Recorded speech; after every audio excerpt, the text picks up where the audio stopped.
Ողջույն սիրելի Աստծո ժողովուրդ, սիրելի քույրեր եւ եղբայրներ։ Այսօր մի հարցեր կպատասխանեմ ամենքի շինության համար։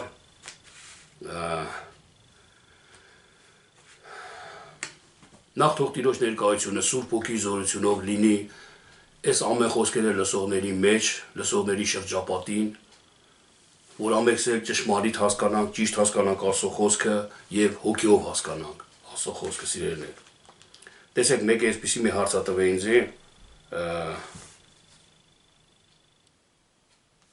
եկեղեցի գնալը պարտադիր է, թե ոչ։ Գիտեք ինչ, կան մարդիկ, շատ մարդիկ կան, որ տուն են նստած աղոթում են, այս ինտերնետն էլ այսօր կա լայն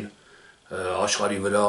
բոլոր մարդիկ օգտվում են ինտերնետից, ամեն տեսակ քարոզներ, հոգևոր կինոներ, երգեր, ամեն ինչ տեսնում են, դիտում են, կշտանում են, այսինքն բավարարվում են, իրենց հոգևոր կյանքը լցվում է։ Ու եկեղեցի գնալն էլ կարծես կամ դառնում է երկրորդական, տեսեք պատճառներ կա, կամ ձանձրանում է եկեղեցի չի ուզում գնա, կամ իրան լավ չեն վերաբերվում եկեղեցում, դրա համար չի գնում, կամ ինչ որ մեկից նեղացած է եկեղեցում, վիրավորված է, դրա համար չի գնում,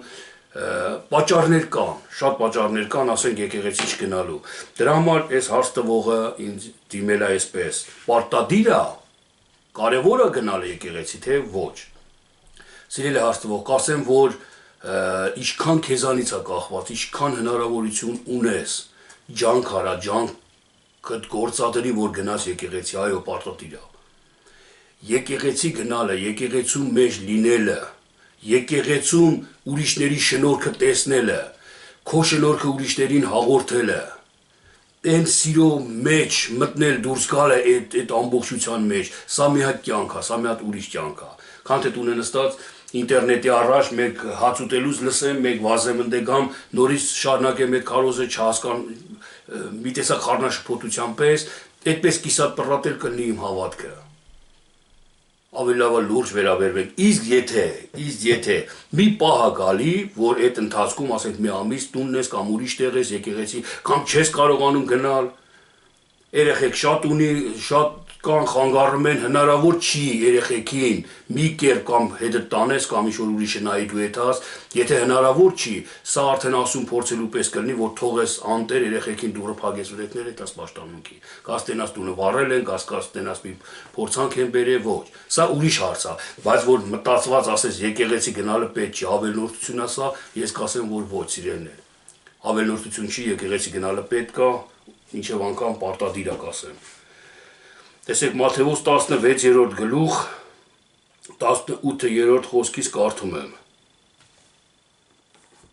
16-րդ գլուխ, այսինքն լավ, սկզբից կարդամ ընդհանուրը Պետրոսի մասին, որ գրված է, Հիսուս Քրիստոսն ասեց. Եվ Հիսուսը դուրս գնաց Փիլիպիայի Կեսարիայի կողմերը եւ իր աշակերտներին հարցնում էր եւ ասում. Մարդիկ ինձ համար ով են ասում, որ մարդի որդին լինի։ Նրանք էլ ասացին. ոմանք Հովանես Մկրտիչն է, իսկ մյուսները Եղիան, ուրիշներն էլ Երեմիան կամ մարգարեներից մեկը։ Նրանց ասաց. իսկ դուք ով եք ասում ինձ համար, թե լինեմ։ Սիմոն Պետրոսը պատասխան տվավ եւ ասաց. դու ես Քրիստոսը, կենդանի Աստծո որդին։ Եվ Հիսուսը պատասխան տվավ եւ ասաց նրան. երանի քեզ Սիմոն, Հովնանի որդի, որովհետեւ մարմինը եւ արյունը չհայտնեց քեզ, բայց իմ հայրը, որ երկնքումն է։ Ես էլ ասում եմ քեզ, որ դու ես Պետրոս, եւ այդ վեմի վրա կշինեմ իմ եկեղեցին, եւ դժոխքի դռները չեն հաղթի նրան։ Եվ ես կտամ քեզ երկնքի արքայության բանալիները, եւ այն, որ կապես երկրի վրա կապված կլինի երկնքումը, եւ այն, որ երկրի վրա արձակես, արձակված կլինի երկնքումը։ Այն ժամանակ իր աշակերտներին պատվիրեց, որ ոչ ոքի չասեն, թե նա է Քրիստոսը։ Տեսեք, սիրելիներ, երբ որ հարցրեց իմ մասին, մարդիկ ինչ են ասում։ Մարդիկ պարզ է, երբ որ տեսնում են մեզ ինչ են ասում, սիրելիներ մարդիկ։ Սիրելի հարցվող, ուշադիր, սիրելի ուկնդիր, ուշադիր լսեք։ Մեզ հավատացյալներից մարդիկ ինչ են ասում։ Ասում մարդն ասա։ Սա ասում մարգարե է սրանք։ Սրանք հավատացյալներ են, քրիստոնյաներ են։ Չէ, մեկ էս ասում, մեկ են տարբեր։ Բայց ոչ մեկը ճիշտ չի ասում, որ մենք Աստծո որդիներ ենք։ Մենք Աստծո որդիներ ենք։ Երբ որ Քրիստոսն ասեց, բա դուք ով եք ասում, որ մենք ով ենք։ Հասկացեք, Քրիստոսը մեր մեջ է, մենք Քրիստոսի անունով ենք ներկայանում, մենք Քրիստոսներ ենք, նորից եմ կրկնում։ Աստծո աչքերով մենք իր որդիներն ենք։ Իսկ աշխարհի աչքերով մենք ուրիշ մեկն ենք։ Մի հատ թերություն մեր վրա տեսնեն, հավատացյալ են, մեկի վրա չտեսնեն այդ թերությունը, մի քիչ ուշուշ են տեսնում իրան, թերությունները չեն նկատում, մարգարե է այս մարդը, լավ մարդ է, այսի հավատացյալ է, այսի էսա։ Ուրիշ կարծիքներ ունեն բոլորը հավատացյալների վրա, բայց ներսում հավատացյալները մենք Քրիստոսներ ենք, մենք եղբայրներ ենք, Քրիստոսը մեր ավագ եղբայրն է, այսպես է գրված Աստվածաշնչի մեջ։ Դրա համար երբ որ Պետրոսը, այսինքն մեր միջի եղբայրներից լերը, ժայռը, հաստատուն խոսքը, որ հաստատուն ինքը առանց ամանչելու, առանց վախենալու, առանց երկմտելու ասում է ես Աստծո որդի եմ։ Երբ որ ասում է Քրիստոսն ես դու, այդ հասկացողությունը ասում է ես Քրիստոսն եմ, Աստծո որդին, Աստծո խոսքը ասում է քո վրա եմ կառուցելու իմ եկեղեցին։ Քո վրա եմ կառուցելու իմ եկեղեցին, որտեվ դու հաստատուն ես, ես քեզ տալու եմ դժախտի դժողքի բալանները, երկրի վրա ում կապես, երկնքում կապված կլինի, ոչ թե ում կապես, այլ ինչ կապես, ինչ մեղք որ կապես, ինչ որ մեղք չհավանես, ասես ես սուտ ասելը չեմ հավանեմ, չեմ սիրեմ, չեմ ուզեմ, երկնքում կապված է, եթե դու մի ամիջ սուտ էլ ասես երկրի վրա կապված է, այդ սուտը սուտ չի համարվում։ Դավիթը անառակությունը կապել էր երկրի վրա, դրա համար Աստված չհամարեց մեղք Դավիթի անառակությունը։ Կապել էր, ինքը զղջաց այդ իր արածի համար, ինքը չէր հասկանում, որ ինքը ինչ արել, կապած էր այդ մեղքը իր մեջ։ Եվ այս հաստատության վրա Հիսուսն ասեց, որ ես իմ եկեղեցին կառուցեմ։ Այդ ճշմարիտ եկեղեցին տեսեք որն է, սիրելի քուրս եւ եղբայր, սիրելի հաստվող, այն եկեղեցին երկրի վրայի ուրիշ է, այն հովիվը ուրիշ է։ Պաշտոնակատարներ են Աստվածանից տրված։ Բայց այս եկեղեցին որ ասի դու կլնեք Պետրոս, դու կլնեք Աստծո որդիներ ու ձեր վրա Աստված կառուցի իր եկեղեցին։ Սա արդեն ուրիշ է, մեր հովիվը արդեն Քրիստոսն է։ Մեր եկեղեցին, մեր հոտը երկնքում է արդեն։ Ես չեմ առանձնացնում երկրի վրայի եկեղեցուն, երկրի վրայի հովիվին։ Նրանց հետ մեկտեղ, նրանք էլ են մեր հետ մեկտեղ։ Մենք պետք է սրա մասին կարծեմ խոսացել եմ ես այս վերջի բաների ժամանակ, որ եկեղեցին երկրի վրայի շուքն է երկնայինի։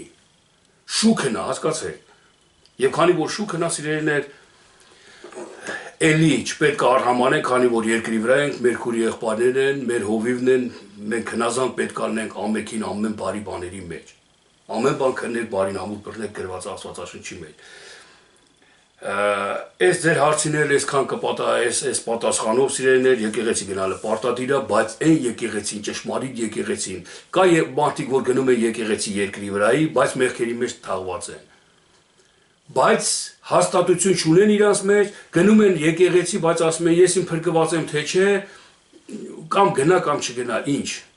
Որն է սրա առավելությունը, ոչ մի բանը սիրելիներ, բայց որ դու ասում ես ես եմ, դու ես Քրիստոսը, իմ եղբայրն է Քրիստոսը, հաստատուն ես դու դրա մեջ, որ Աստված եկել է իր համար խաչվել է ու Քրիստոսը իր մեջ եկե բնակվում է։ Ու ես իրան նայում եմ հոգևոր աչքերով որպես Քրիստոս, ոչ թե որպես Ադամ, որպես մեղավոր մարդ։ Այն ժամանակ Աստված ասում է ես քո վրա կառուցեմ իմ եկեղեցին։ Դու կհաղթես դժոխքին։ Դու կհաղթես այն մեղքերին, որ միջի կարում հաղթեին։ Եթե ես տեսնեմ եղբորս մեջ Քրիստոս, ես կանպատվեմ եղբորս։ Ես թթու խոսք ասեմ եղբորս։ Չեմ վազի եղբորս գրկեմ, որ իմանամ Քրիստոսն է իր մեջ։ Ինչքան թելի ու տկար հավատք է մեր մեջ, որ մենք տեսնում ենք մարդ, այ մարդ մեղավոր է, խրգեք ենք ում, թող չեմ շփվում իր հետ կամ հեռու եմ պահում ինձի։ Ուրեմն ես չեմ հավատում, որ Քրիստոս, այն ժայռը, վեմը չեմ, որ ասեմ Քրիստոսն է։ Հասկացեք, սիրելի քուրս եւ եղբայրս, այս նրբությունները, որը իրոք կյանքի խոսքեր են, որը իրոք կյանքի մեջ մեզ առաջնորդում են, որը իրոք մենք սրանով ենք կենթանի։ Այս խոսքերի հաստատուն հոգևոր հասկացողությունով ենք մենք կենթանի Աստծո առաջին։ Այսքան ամենքի շինության համար։ Կրկին ու կրկին անգամ անդադար աղոթում եմ ձեզ, սիրեք քույր եղբայրներին, ամեն քրոջդ, ամեն եղբորդ մեջ Քրիստոսն է։ Դու դավանա, որ Քրիստոսն է իր մեջը։ Բարձրաձայն կարած չդավանես, գայթակղություն կարող է շատերի համար։ Քո մեջ դու դավանա, որ Քրիստոսն է ինքը։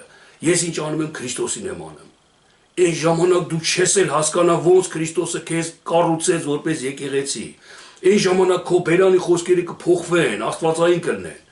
Այն ժամանակ քո սիրտը կփոխվի, ուրախությունը, ցնծությունը չի հեռանա քեզանից։ Այն ժամանակ ամեն տեսակ փորձությունների վրայով կքայլես կանցնես, ինչպես Քրիստոսը ջրի վրայով կքայլես դրանց վրայով, ու չես սուզվի, այդ փորձությունների մեջ չես խեղդվի։ Սա հոգևոր կյանք է, սա Աստվածանից տրված շնորհ է մեզի, սա պաշտոն է Աստվածանից տրված։ Մենք մեծ դիրք, մեծ պաշտոն ունենք Աստծո առաջին, Աստծո որդիներ ենք մենք։ Այս հասկացողությունը մենք պետք է ամրացնենք մեր մեջ ու ամուր պահենք։ Ահա ճշմարիտ եկեղեցին, սիրելի հաստվող, եղեք օրհնված Տեր Հիսուս Քրիստոսի անունով, ամեն։